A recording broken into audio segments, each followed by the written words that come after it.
Hello friend, welcome to my channel. আমি doctor Chandrakant. আজ আপনাদের খই অর্থাৎ খইয়ের কী কী উপকারিতা এবং এর মধ্যে কী কী ভিটামিন রয়েছে, এটা রেগুলারলি খেলে কী কী উপকার পাওয়া যাবে, আজকে সে বিষয়ে আলোচনা করব। চ্যানেলে নতুন, চ্যানেল সাবস্ক্রাইব করবেন। চলুন শুরু করা যাক।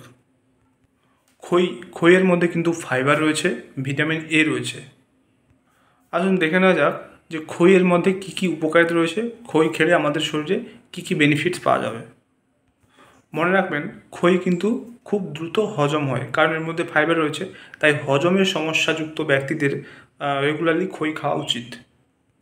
খইয়ের মধ্যে যেহেতু উচ্চ ফাইবার রয়েছে, তাই এটা কিন্তু খারাপ কোলেস্ট্রলের মাত্রা কমাতে সাহায্য করে। তাই যাদের কোলেস্ট্রল বেশি সমস্যা রয়েছে তারা কিন্তু খই খেতে পারেন।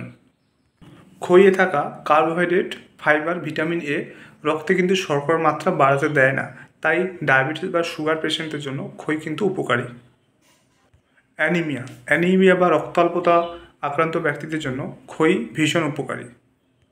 খইয়ের মধ্যে থাকা ফোলেট আমাদের দেহে নতুন কোষ তৈরিতে সাহায্য করে। খইয়ের মধ্যে থাকা উচ্চ ফাইবার কিন্তু কোলন ক্যান্সারের ঝুঁকি কমায়। এছাড়াও যারা বেশি বয়স, যাদের বয়স 70-এর বেশি, তাদের কিন্তু অনেক সময় পেটের সমস্যা হয় এবং যেটা খই খেলে পেট পরিষ্কার করতে সাহায্য করে এবং এটা হজম ভালো হয়, কারণ এর মধ্যে ফাইবার রয়েছে। তো আজকে জানলেন যে খইয়ের মধ্যে কী কী উপকারিতা রয়েছে এবং এটা আমাদের শরীরে কী কীভাবে সাহায্য করে, এর বেনিফিট কী কী আছে, এটা আজকে জানলেন। তো আজকের ভিডিও এই পর্যন্ত। চ্যানেল নতুন, চ্যানেল সাবস্ক্রাইব করবেন, ভিডিও লাইক করবেন। Thank you for watching.